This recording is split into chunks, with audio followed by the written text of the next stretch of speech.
Use call पूरी कर लिखवा देती।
तो लास्ट क्लास में भाई यूज मेमो का एग्जांपल हमने देखा। अभी हम लोग देखेंगे यूज कॉल बैक। तो इसके लिए हम लोग सिंपली बुक्स एग्जांपल के अंदर एक फोल्डर बनाएंगे, क्योंकि इसमें मैं दो दो कंपोनेंट लूंगा। ठीक है ना, अभी तक तो हम एक एक ले रहे थे। यूज कॉल बैक एग्जांपल, इसमें एक parent dot JSX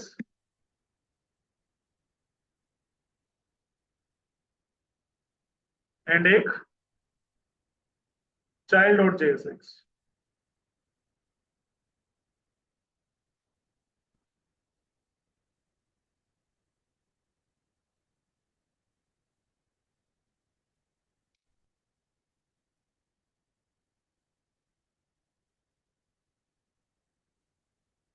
this is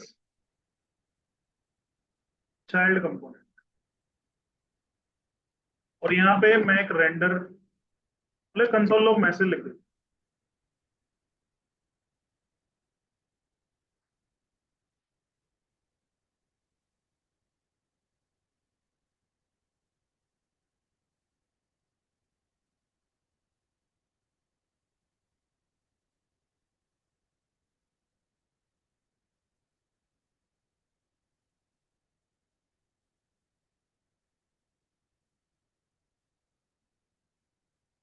use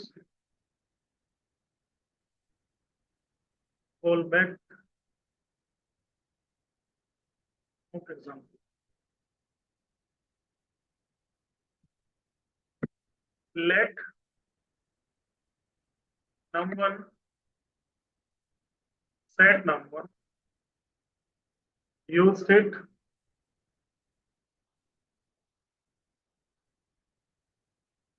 num to set number. आप लोग जो बाद में आए थे, आप लोग समझ में आ रहे हैं ना आप लोग को? रिकॉर्डिंग से कॉल कर लिया वो सब? चलो ठीक है, गुड गुड। H2 मैं तो यहाँ पे num1 equals to num num2 equals to num2। एक button on click set num1 num1 +1।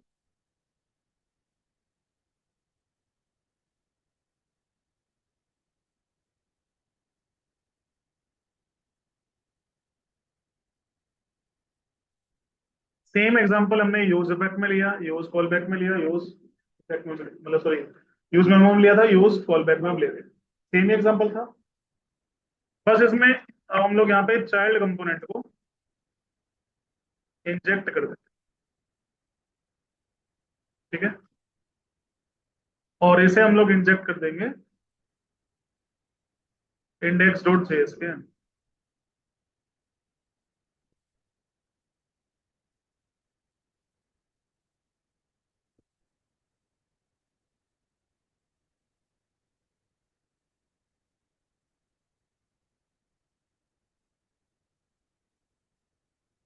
ठीक है भाई, पेरेंट चाइल्ड।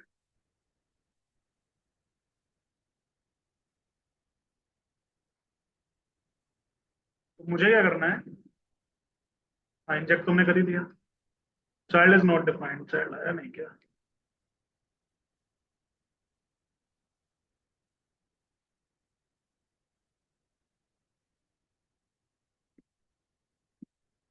यहाँ पे भाई एक काम करेंगे, एक मैसेज लिख देंगे, कंसोल लॉग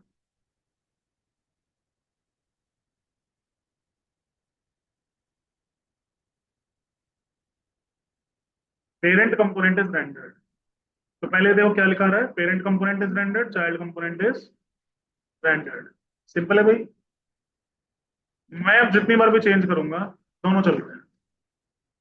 देखो ना, तो मैंने प्रोब्स भेजा है चाइल्ड वन को, चाइल्ड को, है ना, तब भी ये रेंडर हो रहा है। तो चलो मान लो मैं भेज भी दूं नम वन, नम टू, इसमें हो सकता है हम लोग इसे यूज भी कर लें इस तरीके। ये बिल्कुल वही एग्जांपल मैंने बना दिया है जो क्लास कंपोनेंट में देखा था।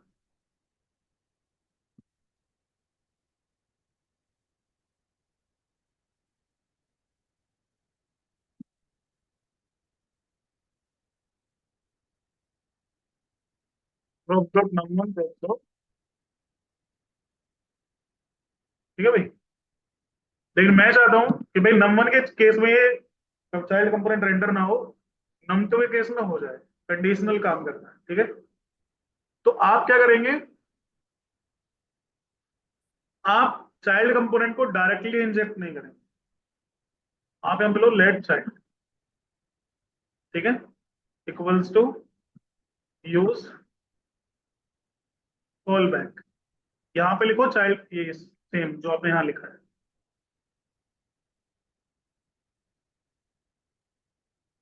और यहाँ पे डिपेंडेंसी एरे फिलहाल मैं एम्प्टी पास कर देता हूँ, और यहाँ पे से यूज करते हैं। ठीक है भाई। देखो अब ये दोनों ही केस में नहीं चल रहा है, क्योंकि हमने डिपेंडेंसी एरे एम्प्टी पास किया है। आपको पता है एम्प्टी केस में एक ही बार चलता है, अब ये हर बार चलेगा। फिर मैं यहाँ पे डिपेंडेंसी एरे में पास करता हूँ नम टू, बाहर कर दिया।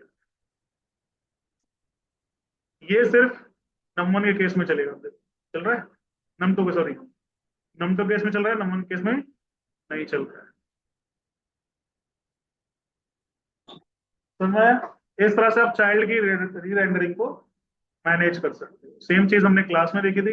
अब यहाँ पे ध्यान रखना, अगर मैं यहाँ पे चाइल्ड को कॉल ना करूँ तो ये कभी आएगा ही नहीं चाइल्ड कंपोनेंट, देख रहे हो। क्यों? क्योंकि मैंने कल बताया था, ये कॉल नहीं कर रहा है इसे, ये सिर्फ रिटर्न करना है। अब इसे यूज कहाँ करना है आपकी मर्जी। समझ में आया? इसलिए जब मैंने यहाँ पे चाइल्ड नहीं लिखा तो ये कॉल ही नहीं हुआ। आपको कॉल करना है प्रॉपर खुद से, ताकि ये प्रॉपर चल जाए। सिंपल है भाई, क्लियर है? कोई doubt?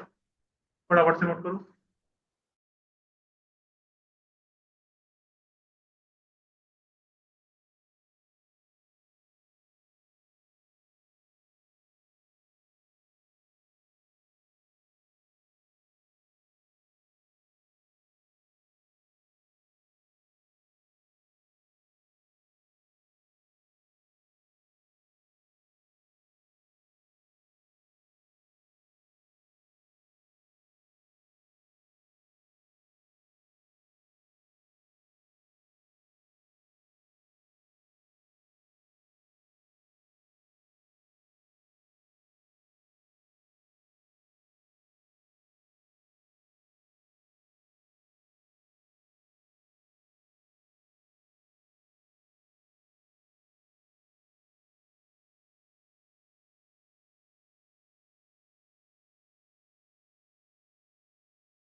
Next, use wrap hook. ये भी काफी काम का हुक है।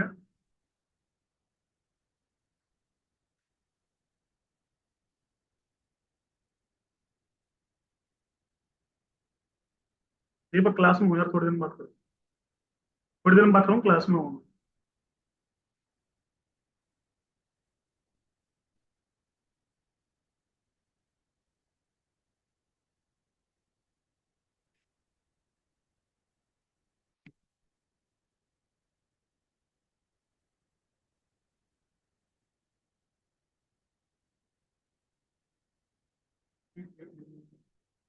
ठीक है भाई, यहाँ पे आप यूज रैप, देखो यूज रैप क्या है पहले समझो।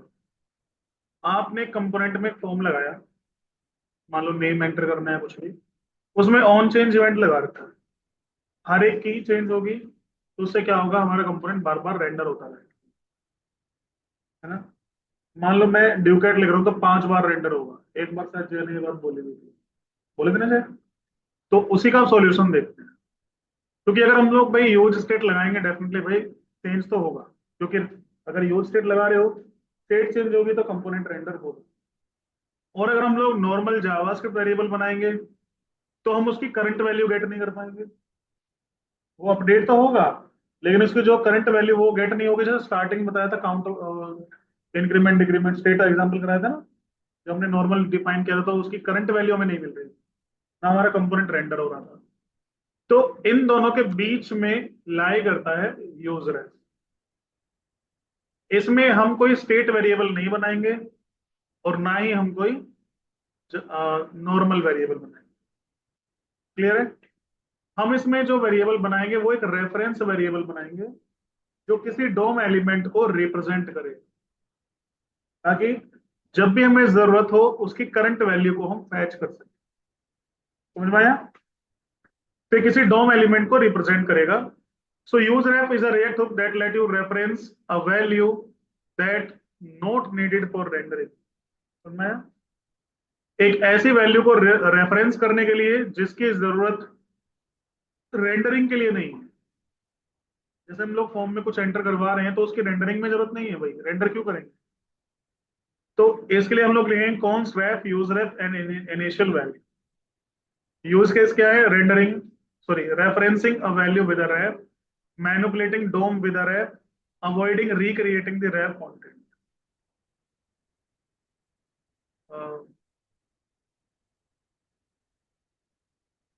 इनिशियल वैल्यू पैरामीटर जो है, the value you want to wrap object current property to be initially. जैसे हम लोग यूज स्टेट में बाय डिफॉल्ट वैल्यू लिखते हैं, 1 लिख देते हैं। तो इनिशियल वैल्यू वही है कि भाई स्टार्टिंग में आपको क्या वैल्यू रखनी है। It can be a value of any type, this argument is ignored after the initial render. अब समझो, मेरा एक कंपोनेंट है जिसमें मैं नेम एंटर कर रहा हूँ। नेम नॉर्मल स्टेट वेरिएबल है, ठीक है, जिसमें मैं एंटर अगर एन लिख रहा हूँ तो कंपोनेंट रेंडर हो रहा है, आई लिख रहा हूँ कंपोनेंट रेंडर हो रहा है, टी लिख रहा हूँ कंपोनेंट रेंडर हो रहा है। मैंने एक यूज रैप बनाया ईमेल के लिए, const email equal to use wrap और इनिशियल वैल्यू ब्लैंक। ठीक है। अब मैंने ईमेल आईडी डाल दी अपनी, विशांग चौहान समथिंग कुछ, ठीक है, कुछ ना कुछ डाल दिया। अब समझो मैं नेम में अगर कुछ चेंज कर दूं तो क्या इसकी वैल्यू ब्लैंक हो जानी चाहिए ईमेल की। मैंने पहले ईमेल लिख दी, विशांग चौहान समथिंग कुछ। अब मैं नेम लिख रहा हूँ, नेम कंपोनेंट को रेंडर कर रहा है बार बार, तो क्या उस केस में ईमेल की वैल्यू चेंज होनी चाहिए, ब्लैंक होनी चाहिए, नहीं ना। तो इसलिए क्या करता है, फर्स्ट टाइम जब कंपोनेंट माउंट होगा इनिशियल वैल्यू को रीड करेगा, उसके बाद चाहे कंपोनेंट 1000 बार रेंडर हो जाए वो वैल्यू यूजलेस, तो दोबारा इस वैल्यू को रीड नहीं करेगा। वो सिर्फ कब करेगा, इनिशियल स्टार्टिंग में माउंटिंग टाइम पे, अपडेटिंग टाइम पे वो रीड ही नहीं करेगा इस पे। समझ में आया। ताकि जो आप लिख चुके हो वो रिसेट ना हो जाए। मतलब समझ गए। ओके, रिटर्न क्या करेगा, user have return an object with a single property. Current, current मतलब एक सिंगल प्रॉपर्टी रिटर्न करेगा, current. Initially, it's set to the initial value you have passed. You can later set it to something else. If you pass the ref object to React as a ref attribute to a JSX node, React will set its current property. ठीक है। On the next render use wrap will return the same object. मतलब कह रहा है कि जितनी बार भी आप रेंडर करते रहोगे, ये यूज रैप जो है वो सेम ऑब्जेक्ट को बार बार रिटर्न करता है। क्लियर है? कंपोनेंट रेंडर नहीं करेगा। ठीक है, क्योंकि इसमें जो ये ऑब्जेक्ट बनाता है जिसके अंदर करंट है। अगर हम ऑब्जेक्ट में डायरेक्टली कोई चेंज कर रहे हैं, ठीक है, अ, अब ये क्योंकि स्टेट से लिंक्ड नहीं है, मैं कुछ भी चेंज करता रहूंगा तो स्टेट बार बार चेंज नहीं होगी तो रेंडर भी नहीं। समझ में आया? इसको एग्जांपल से समझेंगे, फटाफट से ये दो लाइन लिखो, यूज केस लिखना और लास्ट में ये।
ओके भाई, सो यूज रेफ का भी एग्जांपल देख ही लेते हैं।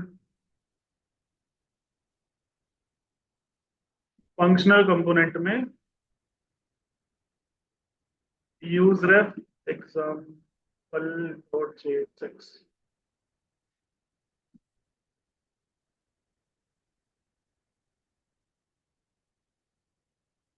इसमें हम लोग दो वेरिएबल लेते हैं, स्टेट वेरिएबल।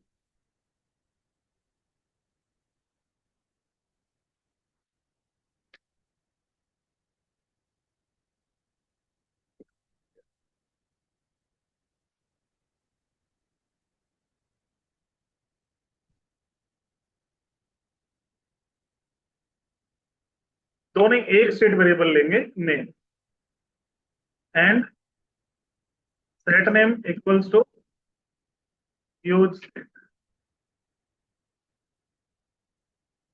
और एक लेंगे यहाँ पे वेयर की जगह लेट लो है, ताकि होस्टिंग ना हो। लेट ईमेल, इसे लेंगे हम लोग यूज रेफ। ये तीनों अलग अलग क्यों डिफाइन कर दिए इसने? तो एक ही जगह से रहना।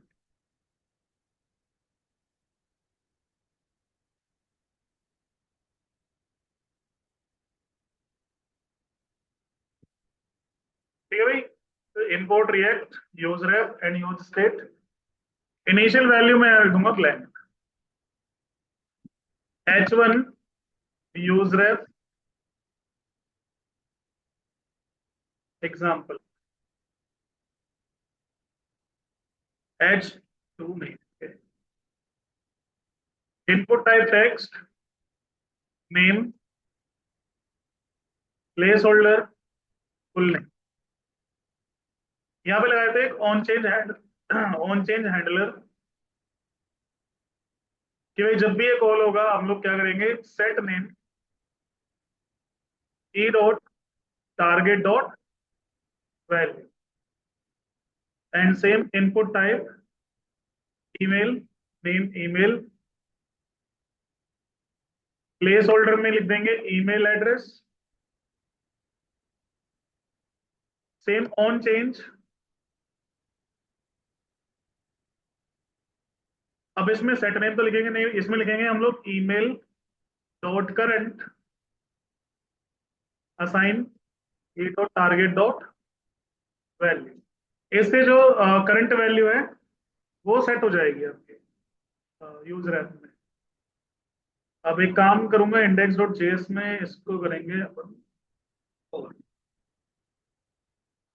यहाँ पे कॉल कर देते हैं यूज, यही था ना, एक बटन भी लगा लेते हैं भाई, submit, on submit, post data. यहाँ बनाते हैं फंक्शन पोस्ट डेटा। हम क्या करेंगे, अलर्ट लगाएंगे एक, इसमें लिख देंगे कि भाई नेम और ईमेल,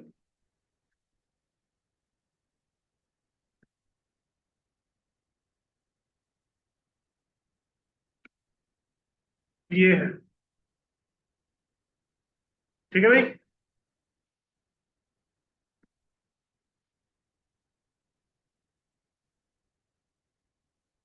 क्या हो गया, अच्छा नेम नोट करें,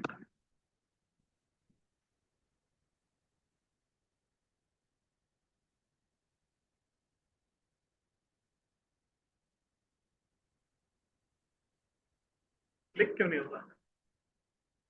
ऑन क्लिक के लिखा है कुछ और, ऑन सबमिट लिख दिया, क्लिक होना चाहिए। ठीक है भाई, बस एक चीज और देख लेते हैं अब।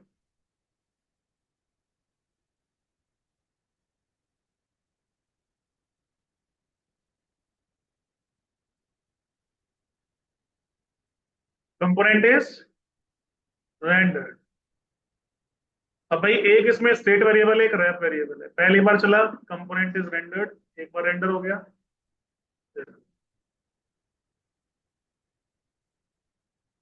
क्या हमारा कंपोनेंट रेंडर हो रहा है? कंपोनेंट रेंडर हो रहा है? हर बार हो रहा है ना। वैल्यू दोनों की गेट हो रही है। तो इस तरह से आप यूज रेफ यूज करो instead of use state in form. But एक प्रॉब्लम है। प्रॉब्लम क्या है कि अगर मान लो मुझे यहाँ पे वैल्यू फील्ड यूज करनी पड़ जाए, तब इस केस में फिर ये काम नहीं कर पाएगा। क्यों? ये तो काम कर लेगा। तो ऑब्जेक्टिव बोल रहा है ईमेल डॉट करंट।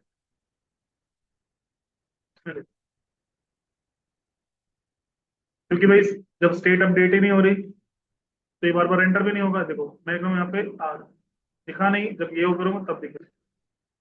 मतलब एंटर नहीं हो पाएगा, कहने का मतलब सिंपल सा ये है। तो अगर आपको वैल्यू फील्ड की जरूरत पड़े, वैल्यू फील्ड की जरूरत पड़ती है अपडेट में, तो भाई फिर आपको यूज करना पड़ेगा स्टेट वेरिएबल। ठीक है। अदरवाइज यूज रेफ आपका काम में आ जाएगा। कीजिए नोट।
देखो, इसमें क्या होता है बेटा, जो रैप होता है ना, ये एक ऑब्जेक्ट बनाता है। उसमें बस एक प्रॉपर्टी रहती है, दैट इज करंट। ईमेल एक ऑब्जेक्ट होगा जिसके अंदर करंट होगा, तो उसके लिए अलग से रैप बनेगा, अलग अलग रैप बनेंगे सब में करंट रहेगा। यही थोड़ी दिक्कत है कि भाई आपको अलग अलग मैनेज करना पड़ेगा, एक साथ नहीं कर सकते, जैसे कुछ में होता है ना। हाँ, ये जरूर कर सकते हैं आप लोग। जैसे मान लो पूरा एम्प्लॉय फॉर्म लेना है, तो यहाँ पे एक ऑब्जेक्ट पास करो इसके जो, फिर जो होगा, जो करंट में ऑब्जेक्ट ही पास हो जाएगा पूरा का पूरा, वेरिएबल टाइप तो कुछ भी हो सकता है। देन वैसे ही आप मैनेज कर सकते हो। उस केस में ऑब्जेक्ट बना के मल्टीपल आइटम डाल दो उसके अंदर, तब मैनेज हो जाएगा। ठीक है, लेकिन होगा वो करंट के अंदर ही, हर बार आपको करंट ही एक्सेस करना है। ठीक है, समझ में आ गया भाई?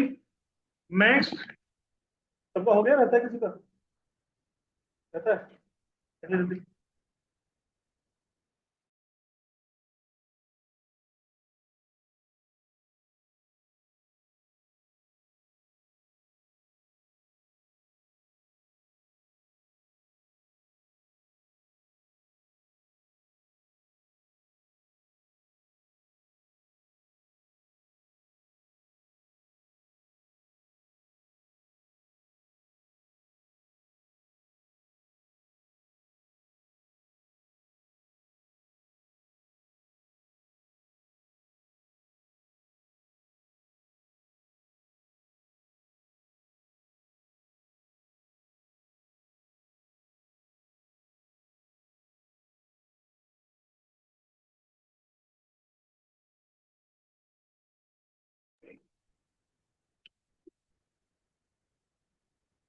नेक्स्ट टॉपिक है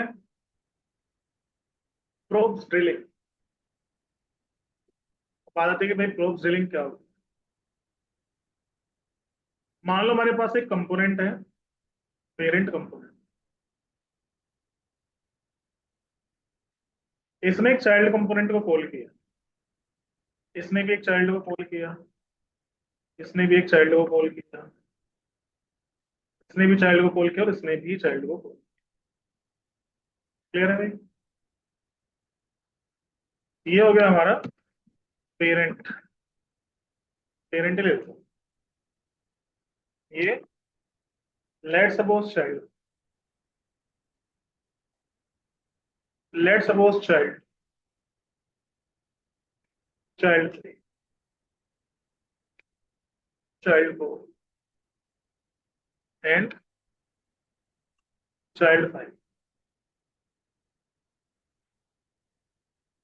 भाई ये इसे कॉल कर रहा है, ये इसे कॉल कर रहा है, ये इसे कॉल कर रहा है, ये इसे कॉल कर रहा है, और ये इसे कॉल कर रहा है। नाउ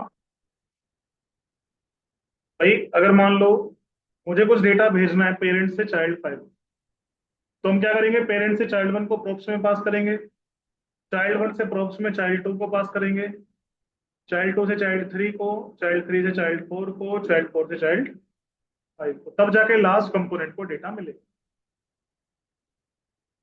तो क्या ये सही तरीका लग रहा है आपको? नहीं ना? फॉर एग्जाम्पल मुझे आपसे बात करनी, मैं पहले इनको बोलूँ, ये फिर आगे बोले, फिर आप उनसे बोलो, फिर आप उनसे बोलो, फिर आप उनसे, आप तक बात पहुंचेगी, है ना?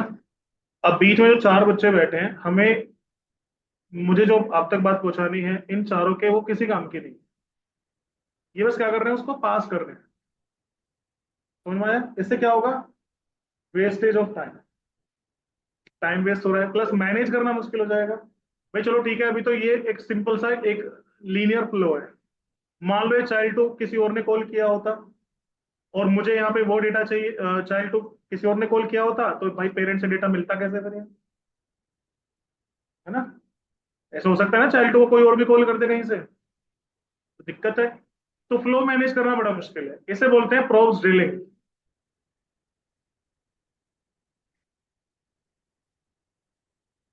ठीक है, अब प्रोब्स ड्रिलिंग समझ में आ गया कि भाई हम लोग क्या करते हैं, अननेसेसरी पेरेंट से प्रोब्स के थ्रू डेटा नेस्टेड कंपोनेंट्स को पास करते हुए चलते हैं, जबकि इंटरमीडिएट कंपोनेंट्स को उस डेटा के रिक्वायरमेंट भी नहीं है। That is called probes drilling. इसके दो सॉल्यूशन होते हैं। पहला, कॉन्टेक्स्ट एपीआई, ठीक है। ये रिडक्स सॉरी रिएक्ट का बिल्ट इन टूल है।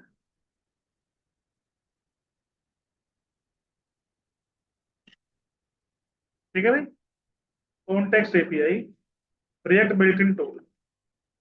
एंड अगर आप थर्ड पार्टी यूज करना चाहते हो तो फिर आप यूज करेंगे रिडक्स,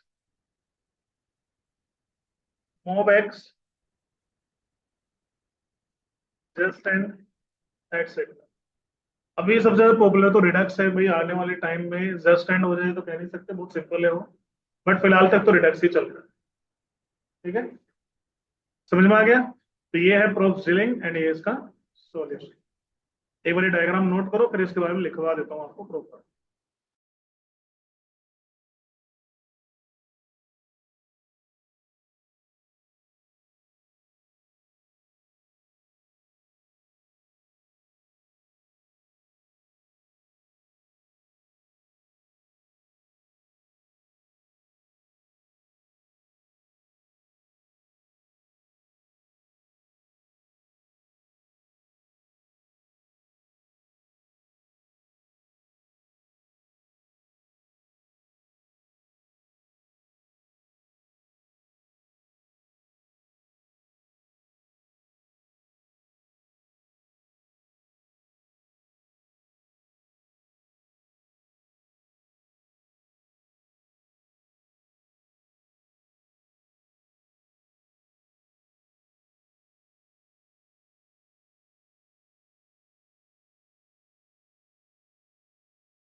ठीक है, probes drilling in React,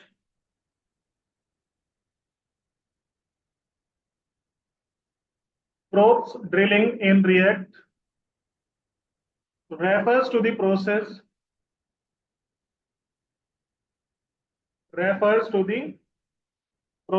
of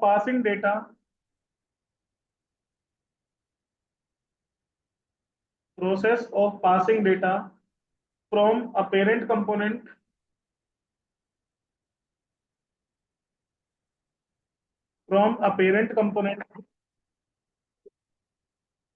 deeply nested child component। ठीक है, deeply nested child component.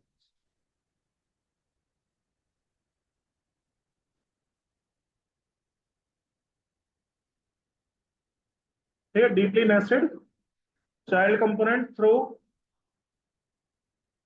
Multiple layers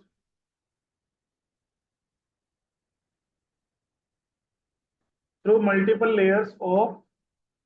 intermediate components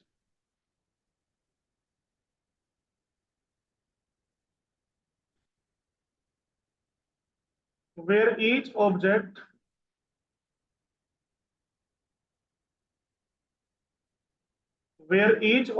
in the hierarchy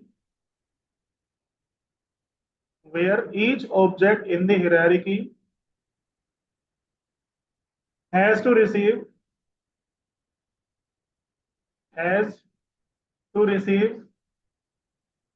and pass down the data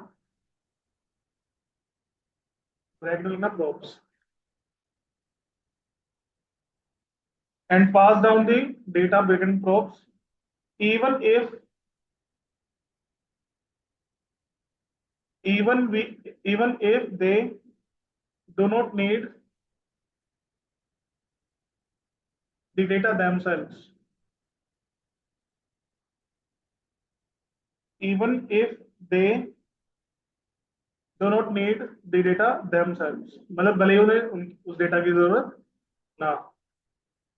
This can make the code difficult to manage and understand. This can make the code difficult to manage and understand,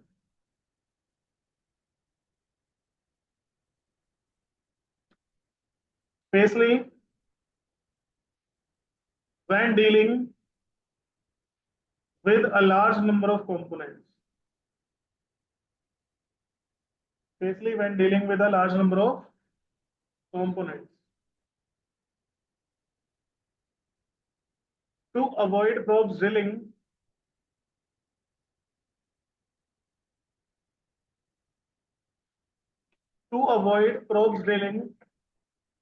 we can use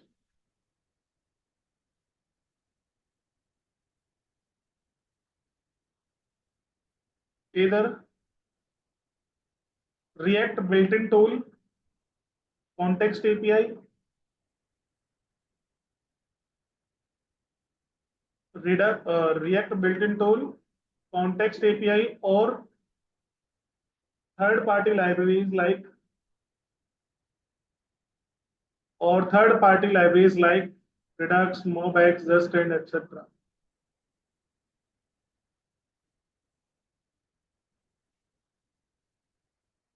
done बेटा। अब लिखिए context API के बारे में, क्या है context API?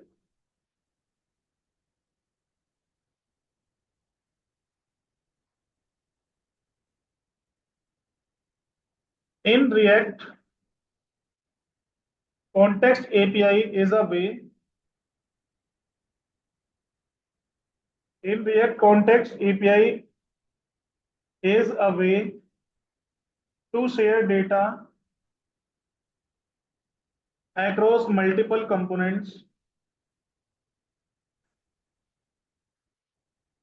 In React, context API is a way to share data across multiple components without probe drilling.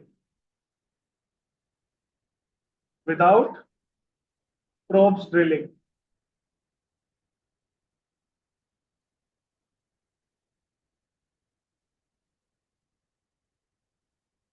It provides a way for components. It provides a way for components to access shared data directly. To access shared data directly, no matter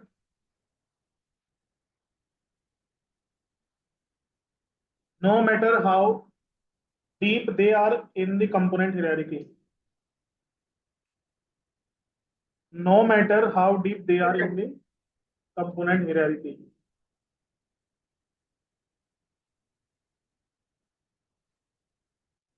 No matter how deep they are in the component hierarchy. ठीक है, आगे लिखिए की parts of context API. चार चीजें होती हैं इसमें, पहला कॉन्टेक्स्ट, दूसरा प्रोवाइडर, तीसरा कंज्यूमर और एक use context. Key part of context API, first लिखिए React dot context API. React का आर कैपिटल, कॉन्टेक्स्ट का सी, सॉरी क्रिएट कॉन्टेक्स्ट, हाँ कॉन्टेक्स्ट का सी कैपिटल। ये लिख दो ना।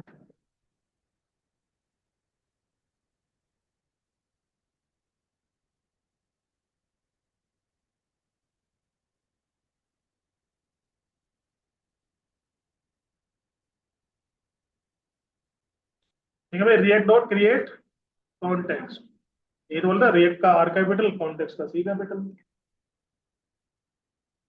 देखिए इसके बारे में, React sorry, React dot create context is a method, function लिखो, is a function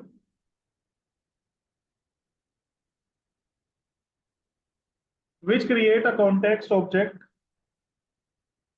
which create a context object, इसको ऐसे लिखना है, चले, ठीक है, पैरेंथेसिस लगा देते हैं, which create a context object which holds the data to be shared, which holds the data to be shared। Next लिखिए कॉन्टेक्स्ट डॉट प्रोवाइडर, ये कंपोनेंट होता है, ठीक है, कॉन्टेक्स्ट डॉट प्रोवाइडर। देखिए this component makes the data available to all child components, this component makes the data available to all child components।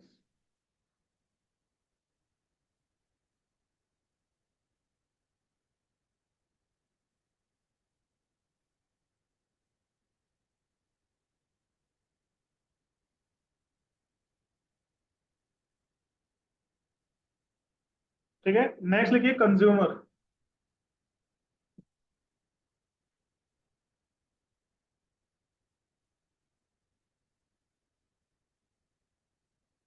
Context dot consumer. देखिए component within the provider, component within the provider can use this to access shared data, components within the provider can use this to access the shared data। मतलब इसकी help से जो भी context, मतलब जो भी provider ने send किया होगा डेटा या मैनेज की, मतलब रिटर्न किया होगा, उसको एक कंज्यूम कर सकते हैं। नेक्स्ट लिखिए यूज कॉन्टेक्स्ट हो,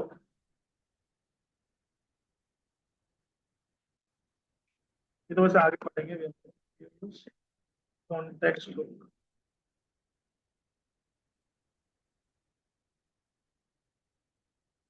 ठीक है भाई। लिखिए it is a more modern way, it is a more modern way to access the context data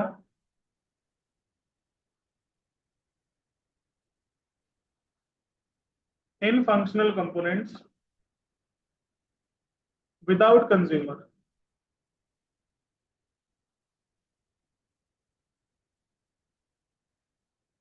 without consumer. इसमें कंज्यूमर की जरूरत नहीं पड़ेगी, आपको हुक बना के दे दिया, ठीक है भाई। टाइम है अभी, चलो यहाँ पे एक फोल्डर बना लेते हैं, हुक्स के अंदर ही बनाएंगे,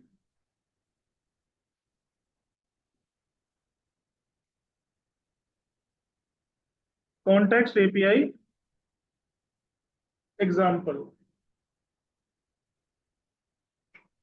यहाँ पे बनाएंगे पेरेंट डॉट जेएसएक्स, एक child one dot JSX, child to dot JSX, child three dot JSX, child four dot JSX.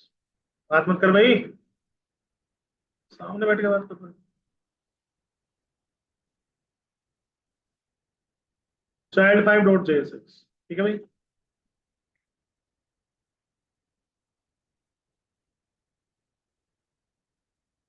यहाँ पे एक लाइन लिख देता हूं मैं, H1 दिस इज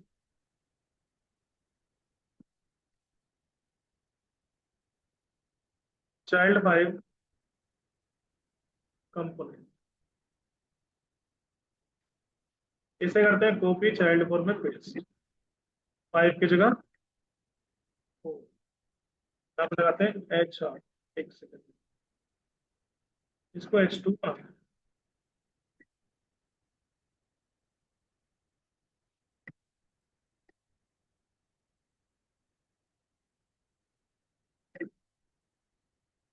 और एक HR लगा के चाइल्ड 5 को कॉल कर लेते हैं।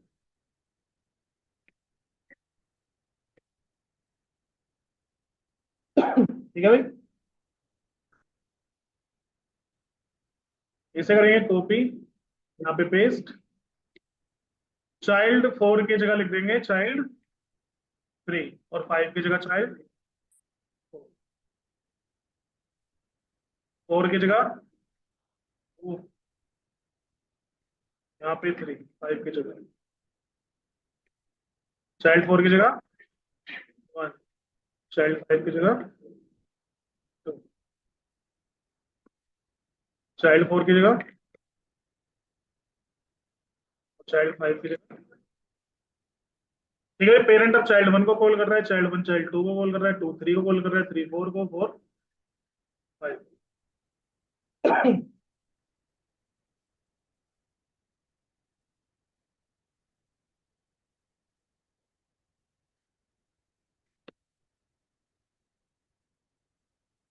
कितने एग्जाम्पल करा दिया यूज पेरेंट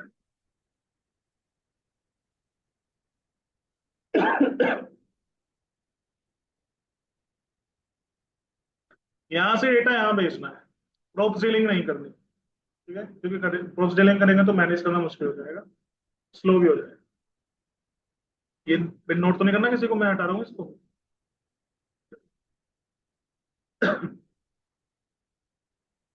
एक second।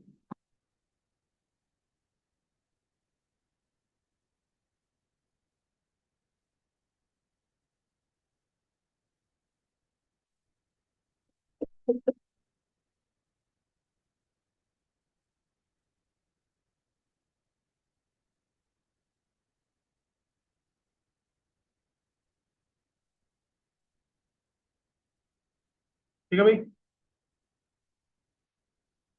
पेरेंट से हमें कॉन्टेक्स्ट में डेटा रखना है, तो हमें यहाँ पे कॉन्टेक्स्ट क्रिएट करना पड़ेगा। सबसे पहली चीज बताई थी जो, यहाँ लिख देंगे एक्सपोर्ट। ठीक है ना, बाहर इसलिए लगेगा क्योंकि हमें रिटर्न भी करना है। Export const name context equals to create context. देखो कहां से आया, रिएक्ट से, तो रिएक्ट डॉट क्रिएट कॉन्टेक्स्ट हो गया ना एक तरीके से।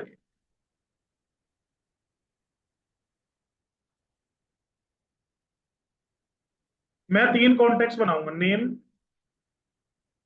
सैलरी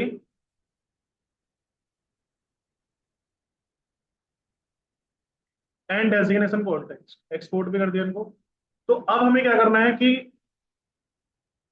जो चाइल्ड 1 है, अब इसके भाई नेस्टिंग हो रखी है, चाइल्ड 1 चाइल्ड 2 चाइल्ड 3, इसे रैप कर देंगे यहां से नेम कॉन्टेक्स्ट डॉट प्रोवाइडर से। इसके अंदर लिख देंगे सैलरी कॉन्टेक्स्ट डॉट प्रोवाइडर। अब लिख देंगे designation context dot provider, child इसके अंदर। अब भाई जरूरी नहीं है कि नेम पहले रखना है, सैलरी पहले रख लो, नेम बाद में रख लो, उससे कोई दिक्कत नहीं, बस ये इस तरह से रैप्ड होना चाहिए ताकि चाइल्ड इसके अंदर आ जाए। क्लियर है। अब एक तरीके से हमने ग्लोबल, भाई चाइल्ड 1 चाइल्ड 2 चाइल्ड 3 सब पे रैपर कर दिया इन कंपोनेंट्स को, मतलब वो सब चाइल्ड कंपोनेंट्स है, ये पेरेंट कंपोनेंट। आपको पता है कंपोनेंट मतलब फंक्शन, पेरेंट फंक्शन से मतलब आउटर फंक्शन की वैल्यू को चाइल्ड एक्सेस कर सकता है। जावास्क्रिप्ट का बेसिक रूल है, जावास्क्रिप्ट का हर लैंग्वेज का रूल है, आउटर फंक्शन की वैल्यू को इनर फंक्शन यूज कर सकता है। समझ में आया? तो भाई हमने यहां से एक्सपोर्ट कर दिया, जिसको भी चाहिए, बीच वालों को छोड़ दो, 5 को चाहिए डेटा, यहां से इंपोर्ट करेंगे कॉन्टेक्स्ट प्रोवाइडर्स को, name context, salary context, designation context. ठीक है भाई, क्लियर है। और हम लोग लिखेंगे यहाँ पे नेम कॉन्टेक्स्ट डॉट, क्या लिखेंगे, कंज्यूमर, क्योंकि हमने प्रोवाइड तो कर दिया, हमें यहाँ पे कंज्यूम करना है, ये डेटा पैच करना है। यहाँ पे लगाएंगे फैट एरो फंक्शन करली ब्रैकेट में, जिसमें डेटा किसी भी नाम से पैरामीटर ले सकते हो। इसमें आपको डेटा मिल जाएगा, आप इसे रिटर्न कर दो या जो भी यूज करना है कर सकते हो। मान लो मुझे तो फिलहाल डिस्प्ले कराना है बस। S3 नेम डेटा, ठीक है भाई, देखते हैं डेटा मिला नहीं मिला। अच्छा, हमने पास ही कहाँ किया है, यहाँ प्रोवाइडर में आओ, इसमें एक वैल्यू प्रोब्स पास करना है इन, तो आ गया 5 से वैल्यू, वैल्यू,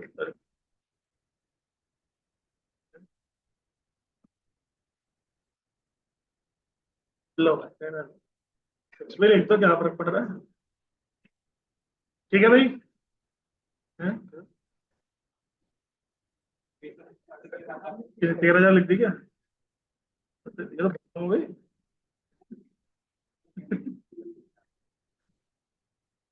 जीरो मैटर करता है। ठीक है भाई, सो ये करो कॉपी,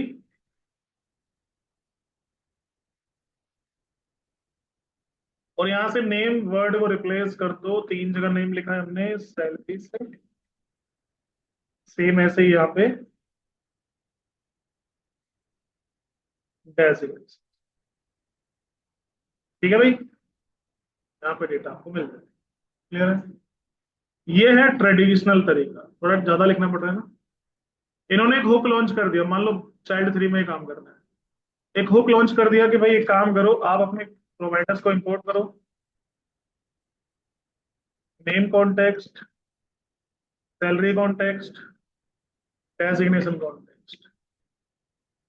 यहाँ पे एक वेरिएबल डिफाइन करो और यहाँ पे लिखो यूज कॉन्टेक्स्ट, और इसमें कॉन्टेक्स्ट पास कर दो, जिस कॉन्टेक्स्ट की वैल्यू फैच करो, आपको वो अपने आप वैल्यू उठा के दे देगा। नेम, सैलरी, डेजिग्नेशन,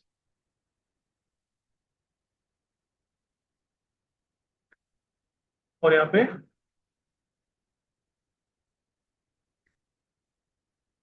देन आराम से आप यहाँ पे अब इन वैल्यूज को यूज कर लो।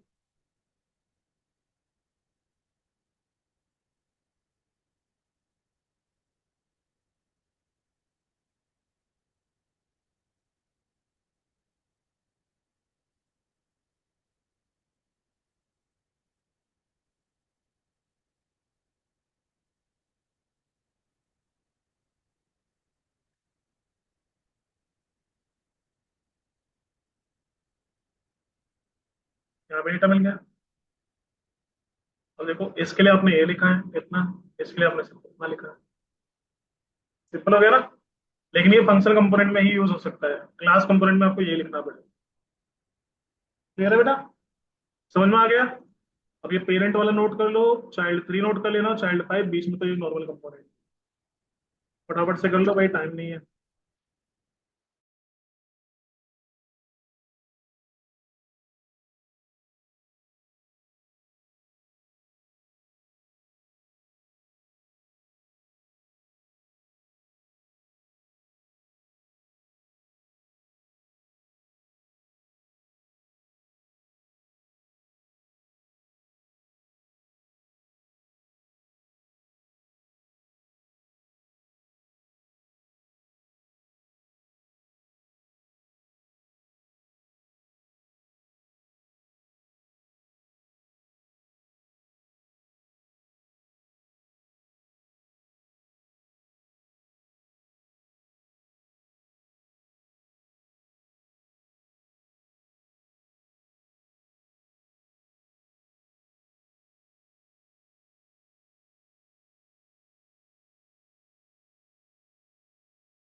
ठीक है भाई, आज के लिए।